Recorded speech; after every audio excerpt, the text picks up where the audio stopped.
Hello, everyone. Welcome to this Windpower Engineering and Development webinar, Assessing Wind Project Performance, Understanding the Risk. I'm your host, Nick Sharpley, Associate Editor of Windpower Engineering and Development magazine. Thank you for joining us. Just a brief agenda before we start. This webinar will be available at windpowerengineering.com. A link to it and the slides will be emailed to everyone along with a 6-question follow-up survey. So please take a few minutes to complete that. And at the end of the presentation, we'll have a question and answer session. Of course, not everyone that wanted to watch today's webinar could do so, but you can help them learn from it by tweeting key points and the takeaways you think are important. In your tweets, be sure to include the hashtag WinWebinar. Let me tell you a little bit about our speakers, then I'll turn the microphone over to them. Speaker 1 is the Vice President of Business and Service Development for DMV KEMA's Energy and Sustainability, Robert Poor. His more than 30 years of experience in the wind industry includes domestic and international project feasibility analysis, resource assessment, and technical and economic due diligence. He has served as an independent engineer for numerous wind energy projects, working for both equity and debt investors. Mr. Poor's experience also includes wind energy economics and technology training, engineering design and test management, technology transfer, and organizational management. And Speaker 2 is Michael Drumzik, the head of section for DMV KEMA Energy and Sustainability's Energy Analysis Group, which provides wind resource and energy assessment services to a global client base within the wind energy industry, including developers, utilities, investors, and government agencies. His work has included a variety of tasks related to development of onshore and offshore wind energy projects, including wind resource assessment, financial analysis, feasibility studies, market assessments, and other development support tasks. With that being said, let's start with Speaker 1. Robert, the microphone is yours. Thank you very much, Nick. Appreciate that introduction, and thanks to all the participants for tuning in today and to hear our thoughts on understanding the risks associated with wind energy project performance. We hope today to accomplish several things.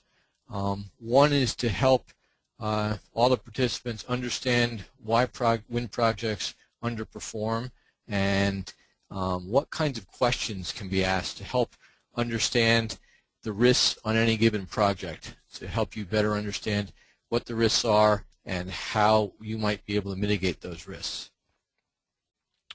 Also, we'd like to provide you with some insights on what we and others in the industry are thinking about the ways that we can improve wind energy project performance estimates, and let you know what the industry and what we are doing to try and eliminate the issue.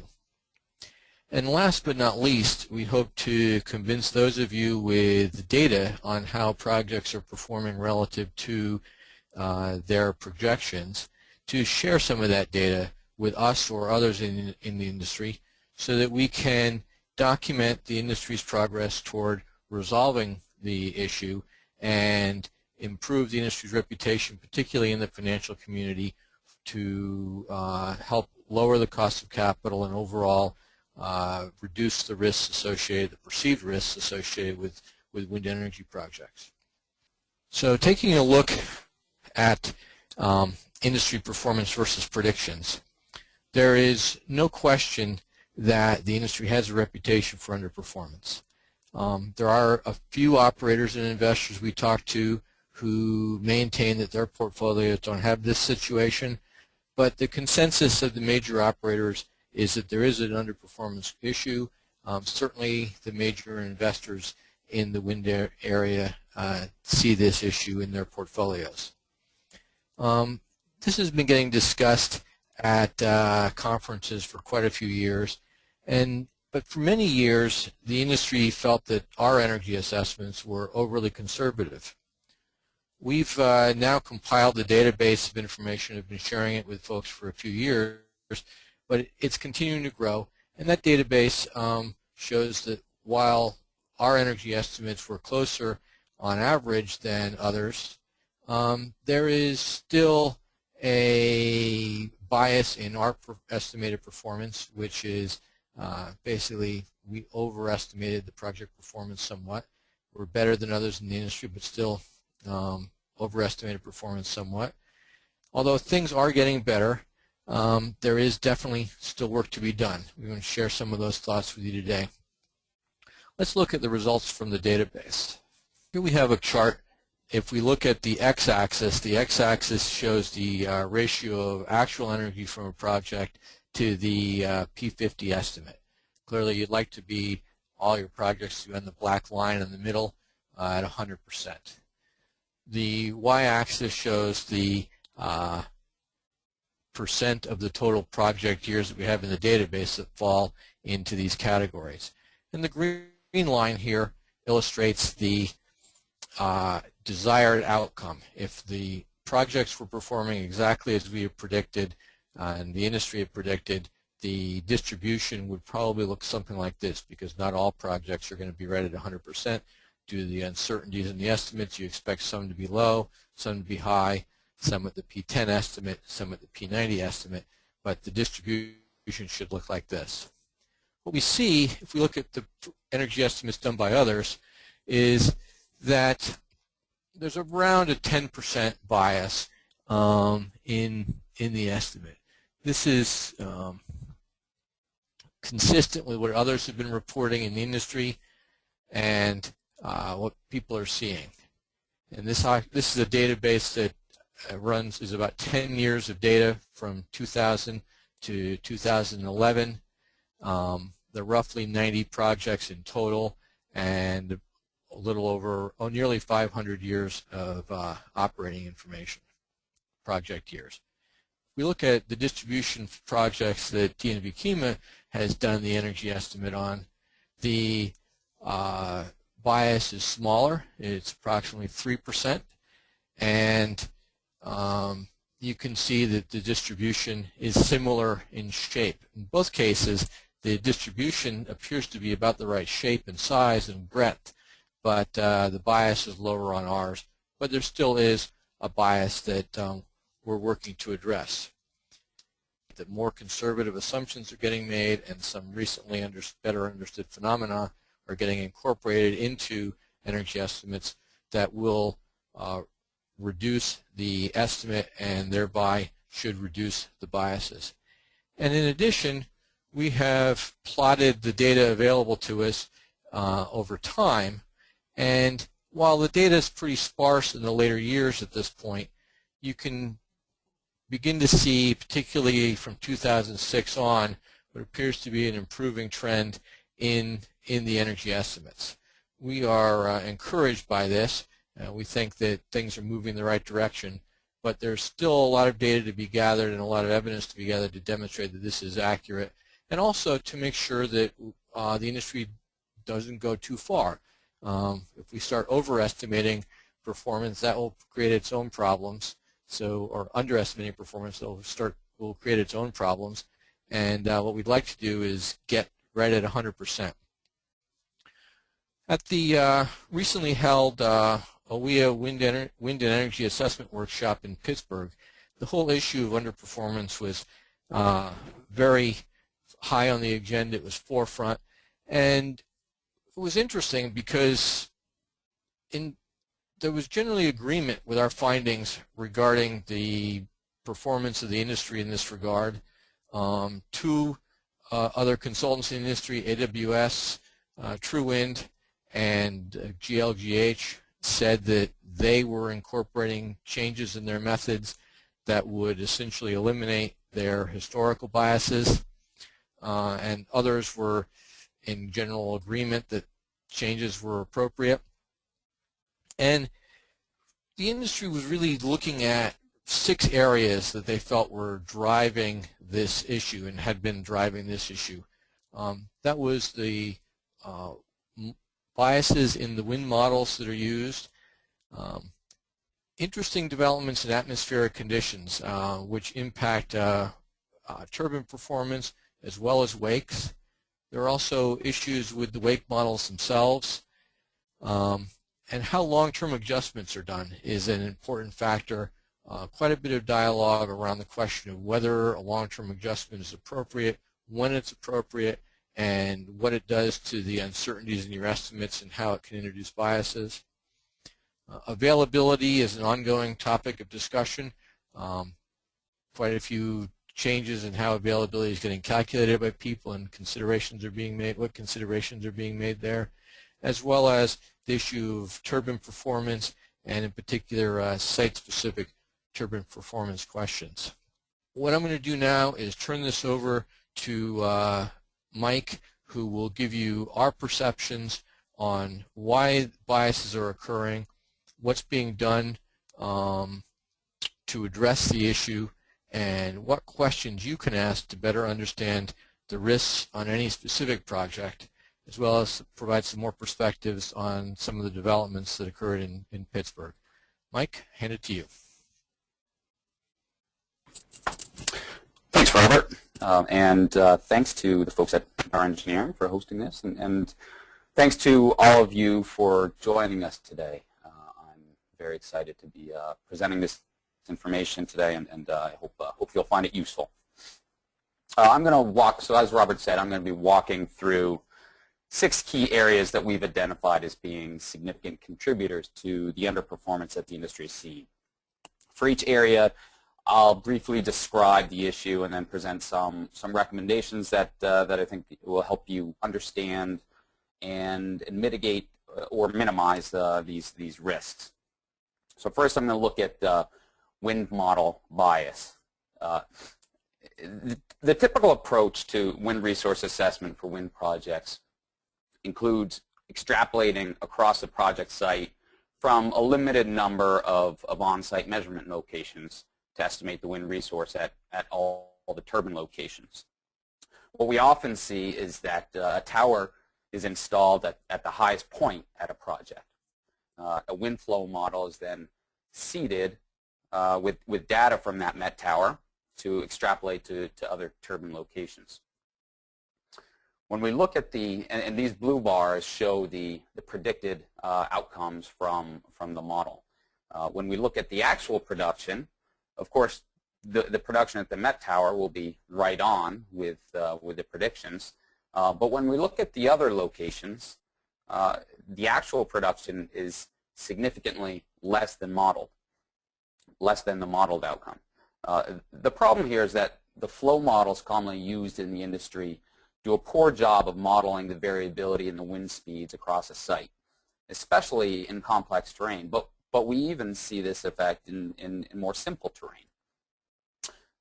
When the non-representative Met tower siting is combined with flow models that underestimate variability, the result is inherently going to be an overprediction of wind speeds. At DNV KEMA, we've been addressing this by using multiple models and combinations of models, but ultimately this issue is best addressed by using more measurements and ensuring that the measurements are representative of the turbine locations.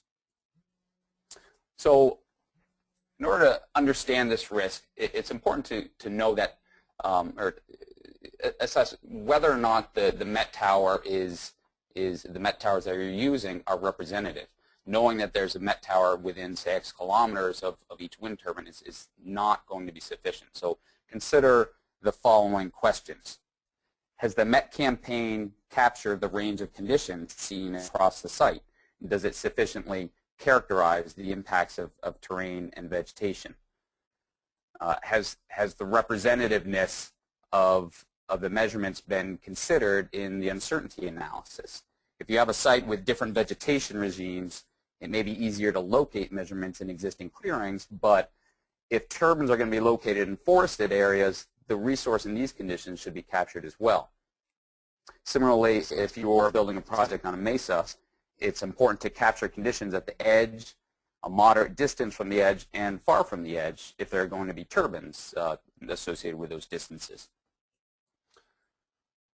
Also, how well does the model cross-predict the measurements? The uncertainty should be tied to this prediction error.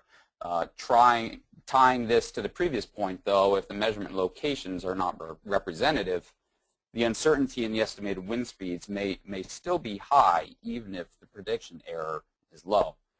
And then lastly, atmospheric stability conditions can significantly impact flow across the site.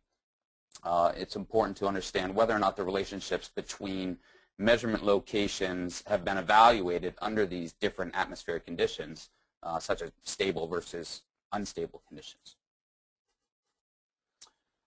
And then moving on to wakes, the most commonly used wake models in the industry were not developed or validated based on the current turbine technology or project conditions. Today's projects are in complex terrain. They see a lot of stable atmospheric conditions. The turbine technology is bigger, larger rotors, larger hub heights, and arrays are larger than when these models were originally developed.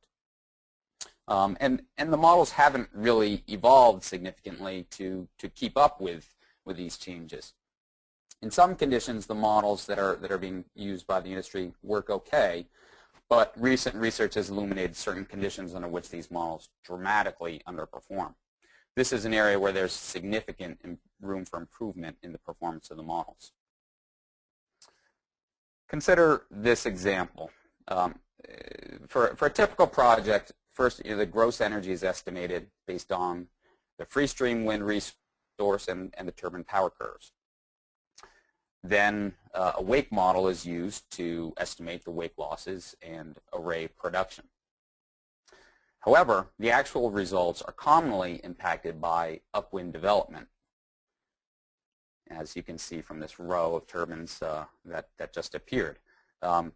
And often these upwind developments have either not been accounted for, or the models have done a poor job of estimating the wakes from upwind developments.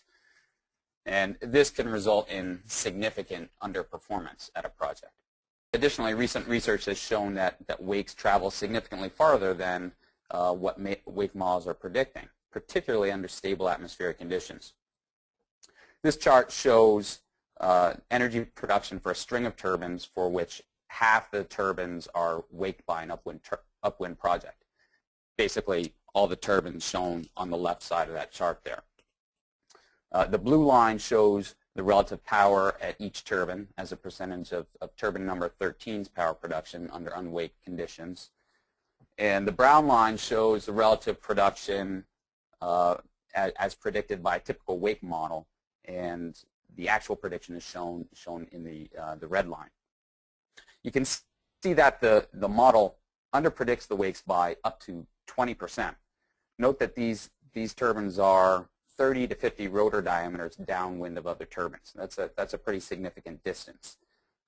It's important to note, though, that this just reflects stable atmospheric conditions, but if stable conditions occur relatively frequently, this can result in a significant underperformance.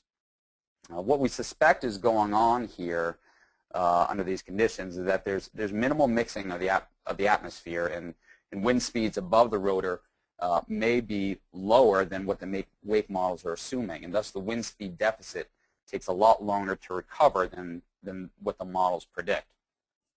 We're currently conducting research on some operating projects to better understand these dynamics. It's also important to note that the current wake models that are being used also have shown underestimation of wake losses for large arrays. And as projects get larger and larger, this becomes an increasingly important issue. Some more evidence was presented at Pittsburgh regarding the underperformance of wake models. There was a rather eye-opening presentation at Pittsburgh by EDF that it was a blind study, and this study shows illuminates the gap between the model results and the actual production from wake models. The study compared wake estimates at several Met towers with data before and after installation of upwind turbines. The towers covered a broad range of distances to upwind turbines and included a variation in the number of upwind rows. The study was conducted in the California Pass that exhibited a stability profile similar to what we see in the Midwest. And wake estimates were compared from 3 major consultants, including DNV Kima and several commercial models. Based on the study results, all 3 consultants' estimates were better than what was spit out of the general models, but the wakes were still significantly underestimated. As you can see on this chart, these bars show the percentage underestimation in the wind speed deficits from the wake models. And as you can see, we got closer than the others who participated, but still there is a significant gap in the models.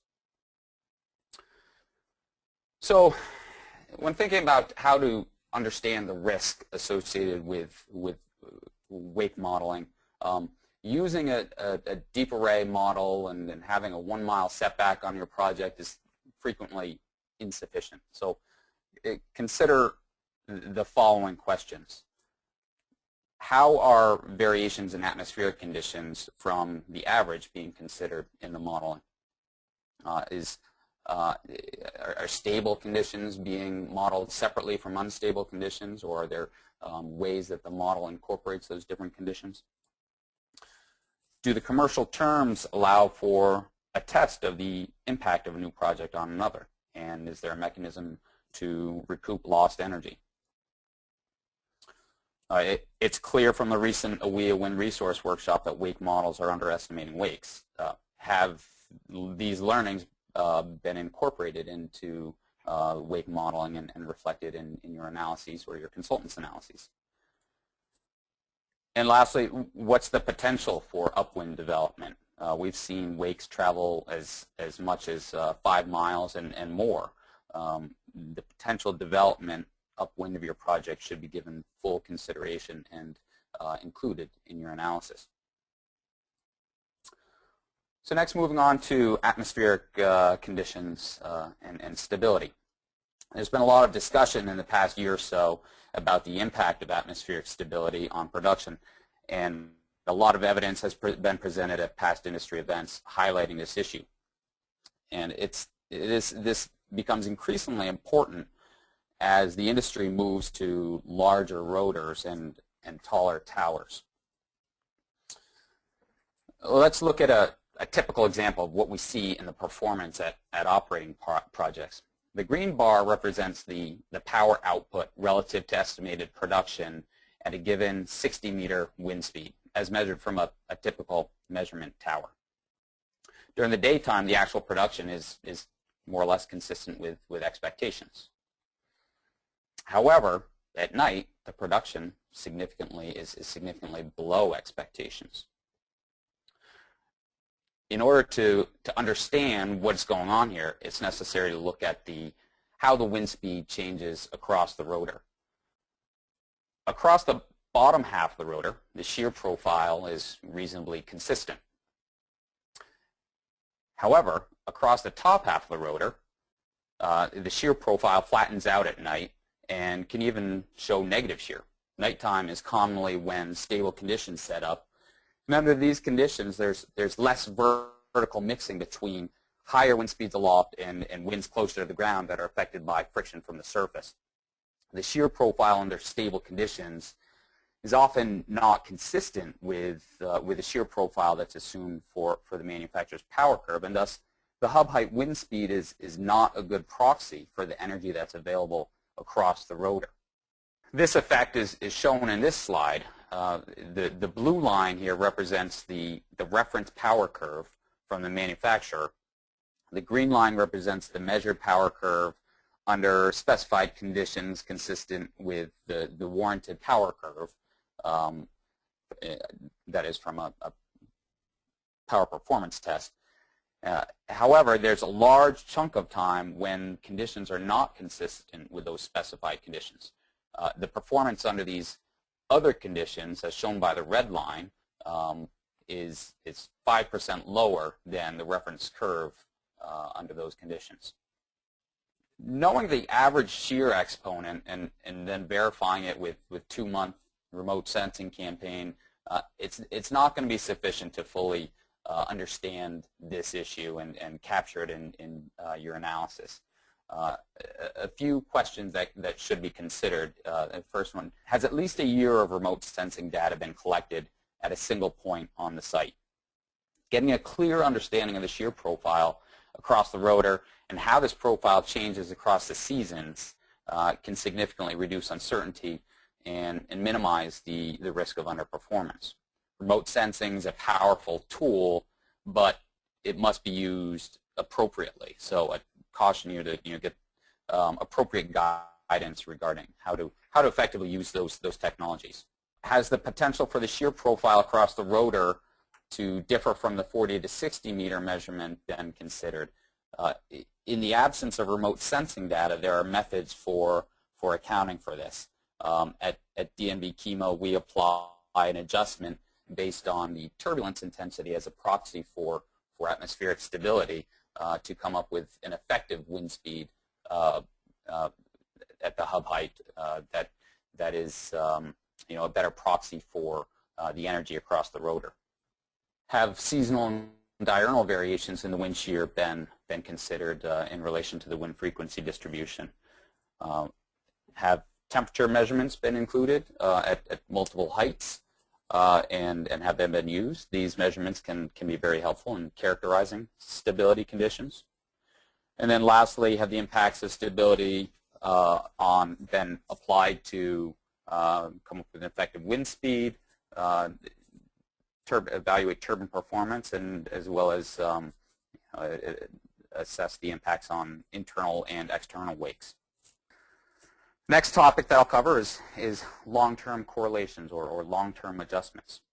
One of the key aspects of a wind resource assessment is the estimation of the long-term wind speeds at the site. Long-term wind speed assessments commonly utilize a measure, correlate, predict approach whereby a relationship between on-site measurements and one or more long-term reference stations is established, and that relationship is then used to determine the long-term wind speeds on site.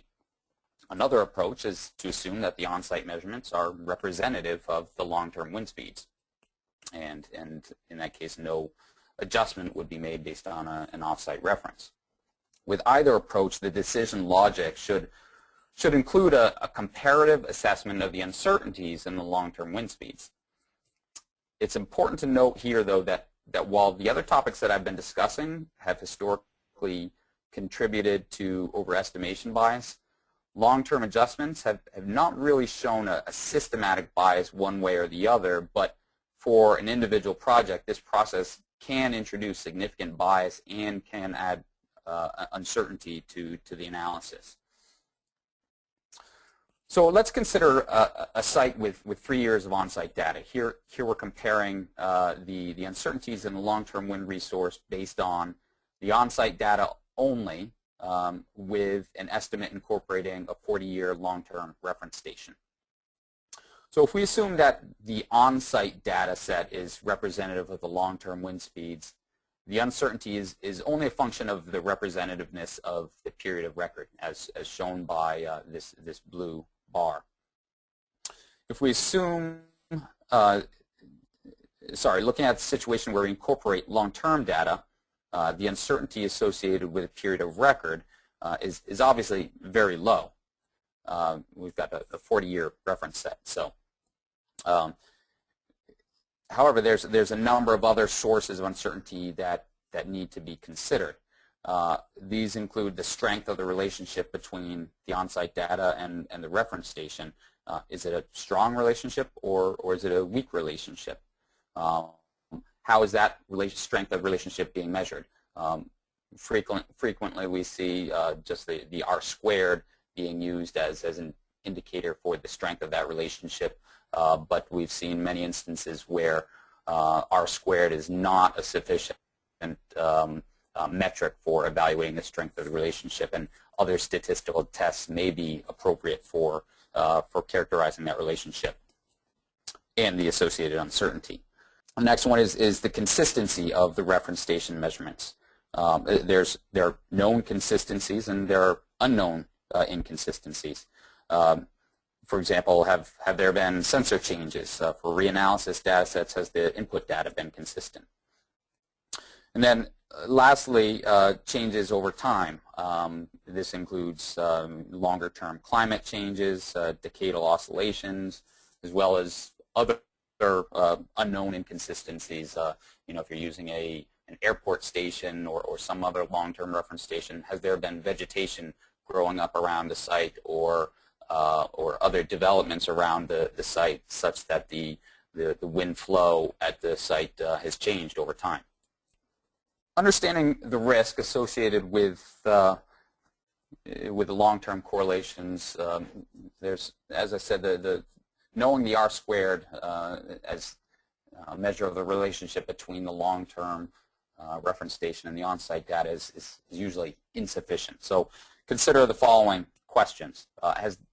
Has any long-term reference been used, been evaluated statistically for trends and discontinuities? In our experience, many data sets exhibit trends and or discontinuities that can have a significant impact on any long-term adjustment and can potentially introduce bias. Have all the sources of uncertainty that I just discussed been considered? And for reanalysis data sets, measurement inconsistencies are known. The input data sets that underlie these reanalysis data sets have changed over time, and these changes include changes to the raw measurement systems, as well as the number of measurement locations that are used. Lastly, does the analysis show that the uncertainty in the result is lower with the long-term correction than without the long-term correction? The best approach that we feel is to use the result that results in the lowest uncertainty.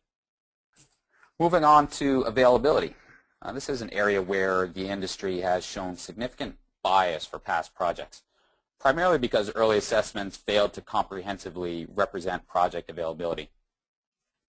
In contrast, our approach at DNV KEMA to availability has been fairly consistent for several years now and is rooted in a comprehensive view of project availability. Historically, many pre-construction assessments assumed turbine availability of 97% or something close to that number, and primarily based on manufacturers' guarantees. Also, many pre-construction assessments failed to account for balance of plant downtime. The chart shown here it shows that this is not really appropriate for a base assumption. The chart shows that the distribution of project lifetime availability for a data set of 94 projects, and it shows that the median and the average are well below the 97% availability on a time basis. It's important to note that also that many earlier assessments conducted by others in the industry did not differentiate between downtime and lost energy.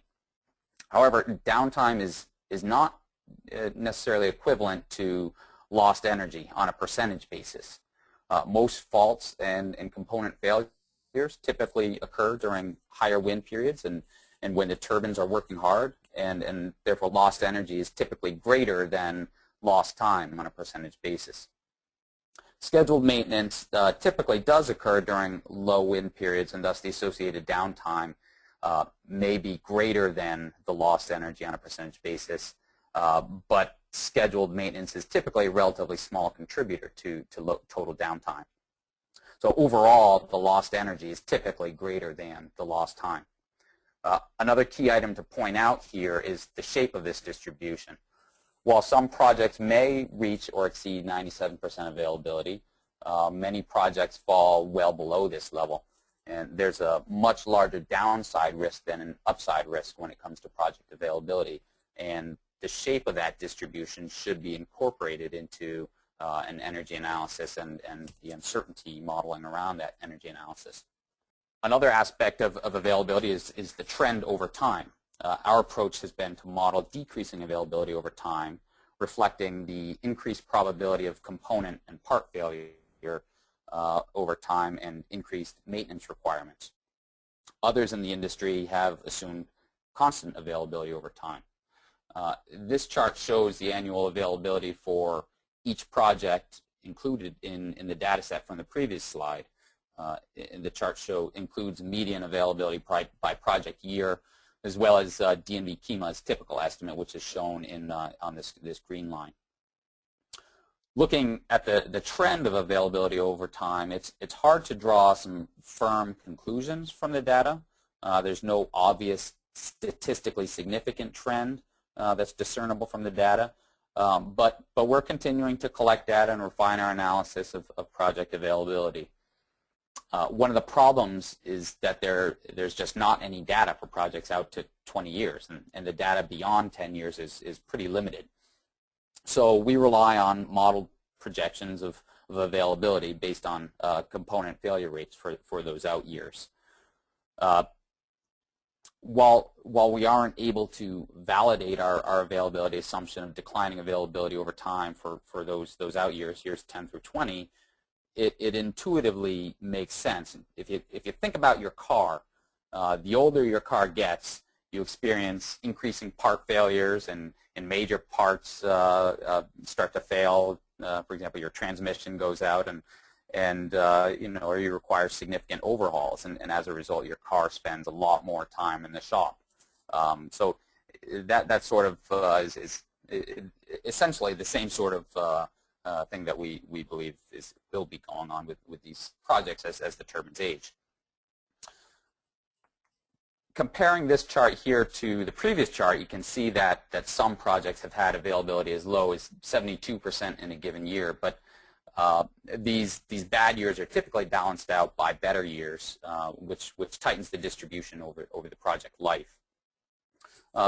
Project availability it's not a simple topic, and there's three primary drivers: the site conditions, the operator, and turbine technology. That all combine to impact availability on a project-specific basis, and therefore this results in a large amount of variability in the outcomes, and it's often hard to pin down what's the biggest driver at a specific project.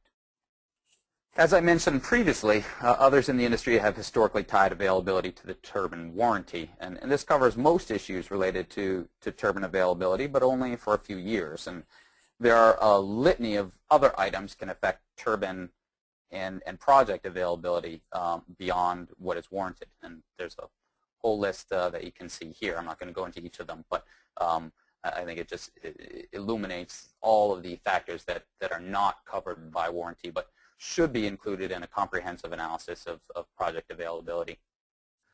So to understand the risk associated with availability, knowing the turbine manufacturer's warranty is insufficient. So consider the following questions. Does availability decrease as O&M costs increase over time? If availability is assumed to be constant over time, are the O&M costs sufficient to maintain the assumed level of availability? What sources of unavailability have been considered? Is it a comprehensive list? Does it include all those things that I showed on the last slide? Are there any exclusions in the warranty, and have these been considered? How is the difference between time lost and energy lost accounted for? Lastly, what is the availability track record of the organization that will be providing the long-term O&M on the project? And what is the track record of the turbine manufacturer and the model that's being proposed for the project? Let's discuss turbine performance. Earlier in the presentation, I discussed how stable atmospheric conditions can significantly impact turbine performance. Power performance testing often does not include those conditions, though, yet results from power performance tests show an overall underperformance that has not been fully captured in energy assessments. This chart shows a distribution of power performance tests results for tests conducted by DNV KEMA. The data set includes about 200 turbine tests for dozens of different turbine types, covering all seasons and a wide geographic range. The results show that there's an average 1.5% underperformance across all of these tests. Additionally, the distribution is slightly skewed, indicating that there's a larger downside tail than an upside. In other words, you may get some turbines that perform better than the reference power curve, but you're more likely to see turbines perform worse than the reference power curve, and there's more downside risk than there is upside. This slide shows additional data that was presented originally by John Bosch of Chinook Wind at the Optimizing Windpower O&M conference in Chicago this past September. This data set combines data from DNV KEMA with tests performed by multiple other organizations, and in general it confirms the findings from our data set. So in order to understand the risk associated with turbine performance, having a manufacturer's warranty is not enough. So consider the following questions. Will the manufacturer provide a site-specific power curve which does not exclude atmospheric conditions such as different shear conditions or veer conditions or turbulence conditions? Alternatively, will the manufacturer provide a portfolio of power curves for a range of these parameters? That dialogue is starting to happen. Manufacturers already provide portfolios of power curves for different densities and for broad ranges of turbulence intensities, but some finer resolution would help produce more accurate assessments. There was a lot of discussion on this topic in Pittsburgh, and there are likely a lot of would be a lot of contractual challenges associated with this, but at least the dialogue is happening, and there seems to be some movement in this area. How have shear, veer, and turbulence impacts on performance been considered in the analysis? Have adjustments been made to the effective wind speed, or has a loss been applied to reflect performance impacts? Have the results of an IEC-compliant power performance test been provided and used in the energy analysis, or was a modeled power curve used? And lastly, how is uncertainty treated in the power performance test warranty, or the power performance warranty? Many warranties are being written such that the failure threshold is defined based on the uncertainty in the test result. If the uncertainty in the test result is high, then this may effectively make the performance warranty useless. In conclusion, I want to offer a few summary thoughts.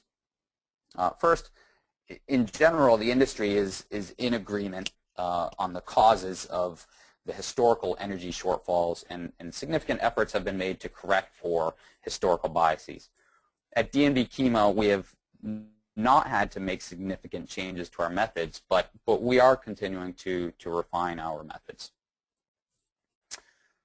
Dialogue between stakeholders is improving. We've been working with project developers and operators, turbine manufacturers, lenders, manufacturers of measurement devices, including anemometers, LIDARs, and SODARs, government agencies, academia, and as well as other organizations, to help reduce the gap between pre-construction assessments and operating performance. And we welcome opportunities to work with those of you on the call today on this important issue. Improved tools are being developed, but continued work is needed, particularly with regard to flow modeling and wake modeling. These were areas identified in Pittsburgh as being the primary concerns for the industry. Additional research is definitely needed to develop new models that account for varying atmospheric conditions, do a better job of modeling in complex terrain, and better represent the modern turbine technology that's being deployed. With or without new tools, many of the risks can be managed with appropriate measurement campaigns, as well as a good analysis and skepticism of the methods that are being used for that analysis. Significant progress is being made with CFD modeling and other wind flow models, but as well as wake models, but more work is needed. Well-designed MET campaigns can help overcome deficiencies in the models currently used, but improved models may help to significantly reduce the overall cost of wind resource assessment. In Pittsburgh, other consultants made claims that with their current methods, they have fully closed the gap between historic performance performance and historic pre-construction assessments. However, other information presented at that event, such as the blind wake study, suggests that there are still areas with significant room for improvement. At DNV KEMA, we routinely utilize multiple different models when evaluating wind flow and wakes, recognizing the fact that there is no silver bullet, and we employ a healthy dose of skepticism, and I recommend that you do the same. Please provide actual project performance and availability data to analysts. It's important to help to understand how we're doing as an industry, as well as individual organizations. We welcome the opportunity to review operational data, as this is an essential process for us for providing feedback to the pre-construction energy assessment process. And lastly, engage with your meteorologists and energy analysts early and often.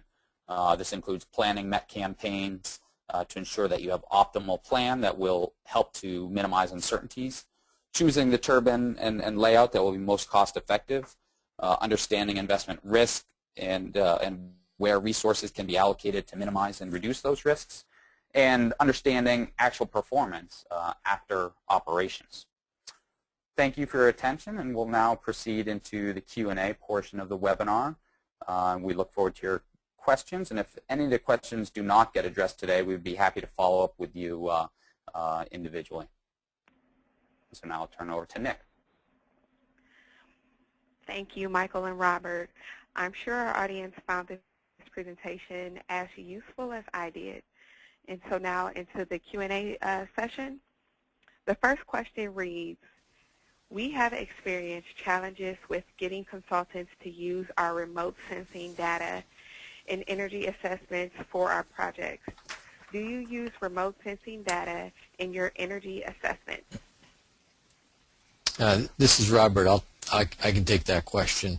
The answer to that question is generally yes, we do. The way in which we use it depends entirely on the quality of the data and the quality of the campaign that was used to develop it, but we found it to be very useful in understanding shear, understanding topographic effects and other conditions on project sites, and we have a recommended practice for the best ways to apply remote sensing equipment on a site. I would recommend that be followed. If anyone would like to get a copy of that, please contact either Mike or I. We'd be glad to send it to you, and we'd be glad to consult with anybody on how to design a remote sensing campaign so that the data can get used in an energy assessment, and most importantly, reduce the uncertainty.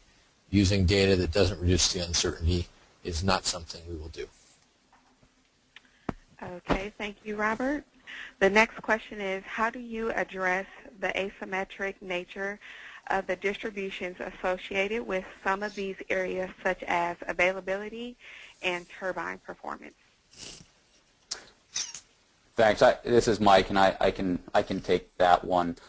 Well, the way that we model uncertainties, we use a stochastic model that we use to comprehensively model all the uncertainties associated with wind resource and energy assessment of a project.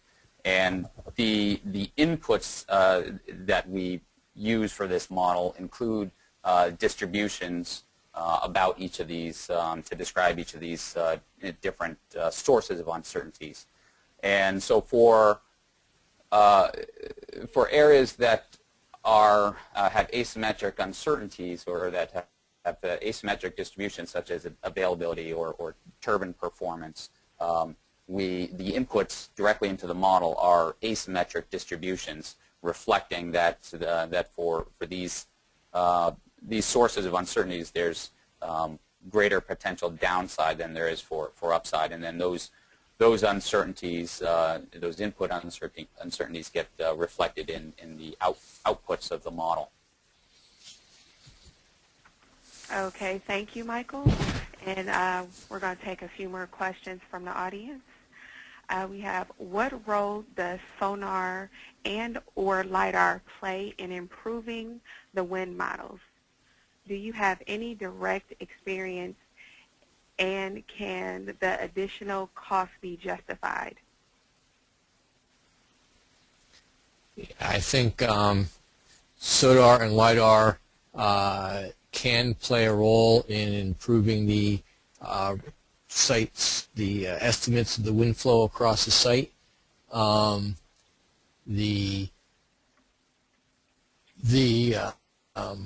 role, as I mentioned earlier, depends a bit on how the measurement campaign has been conducted, and I think it's important to design that campaign early on with an understanding of what it is you're trying to understand better.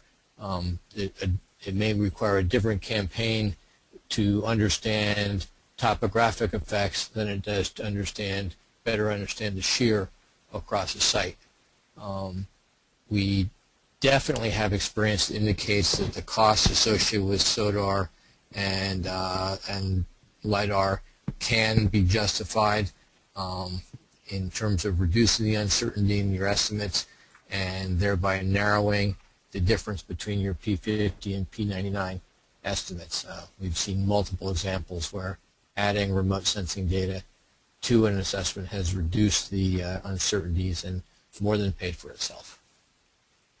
Okay, thank you, Robert. Let's see. What is the current thinking on remote sensors such as LiDAR and SODAR? Do they complement or can they replace MET towers? Yeah, I'll take this one. It seems to be a common theme here. I think in general we don't feel at this point that SODAR and LiDAR can replace traditional MET towers. There's still some learning that needs to be done about the performance of these technologies and the accuracy of the measurements, particularly in complex terrain. And so we recommend deploying them as complements to traditional MET towers. And that being said, if there may be circumstances where a traditional MET tower may be difficult to site due to permitting restrictions or other restrictions, and in those circumstances it may be better to get some measurements out there rather than none, even though there may be slightly higher uncertainties associated with a LiDAR or SODAR. The understanding of the technology is improving, and I think that we will get to a point at some point down the road where SODAR and LiDAR may be used more as standalone technologies, but I think we're not there yet, and so for the time being, I don't see them replacing traditional MET towers at this point. And I'd like to clarify or expand on that answer a little bit. I think Mike is speaking in terms specifically of energy assessments, and we would not see an energy assessment for a bankable study being done without a MET tower on the site. That being said, there are ways that you can use a remote sensing device as the replacement for a MET measurement location if you've got another MET tower on the site. The other place where I believe we're seeing a transition toward the possible use of just remote sensing devices is in the area of operations assessments. Depending on the application and the use, the international community is moving toward allowing LiDAR to be used for power performance testing in certain conditions, and there's also serious consideration being given to using remote sensing devices, SODAR or LIDAR, to provide information for instead of a permanent Met tower on a site. Those are evolving themes, but I think those are things where you'll probably see remote sensing used on a standalone basis before you'd see it used on a standalone basis for an energy assessment. Okay, thank you. And just one more question. What is the minimum number of years of on-site data that is needed for an accurate assessment? Current thinking is 2 years as a bare minimum. That's an interesting question, because it really boils down to the amount of uncertainty that you're willing to accept and the quality of any long-term reference that's in the area. What we see is that after usually more like 3 to 4 years of on-site measurements, it's very difficult to get the uncertainties lower through the use of long-term reference sites, because as Mike described, the additional uncertainties introduced by the correlations to the long-term reference and uncertainties in what the long-term reference really is basically increase the uncertainty more than the additional years of data do. So I think, on the other hand, in some cases we've done very accurate assessments using 1 year of on-site data where we had a very strong correlation to a clearly similarly exposed reference tower that was relatively close to the project and had been there for 4 or 5 years. So a lot depends on the circumstances, but I think certainly absolutely 1 year, and 2 is becoming more typical certainly, and then 3 to 4 probably gets you to a point where you've got diminishing returns on having an on-site a long-term correction made. Okay, thank you, gentlemen. Okay, it looks like we're running out of time. Once again, this webcast will be available for reviewing at windpowerengineering.com. And one final message, you can follow Windpower Engineering on Facebook, Twitter, and LinkedIn. I'd like to thank everyone for their attention. Again, there will be a 6-question follow-up survey in the recap email. Enjoy the rest of your day. Thank you.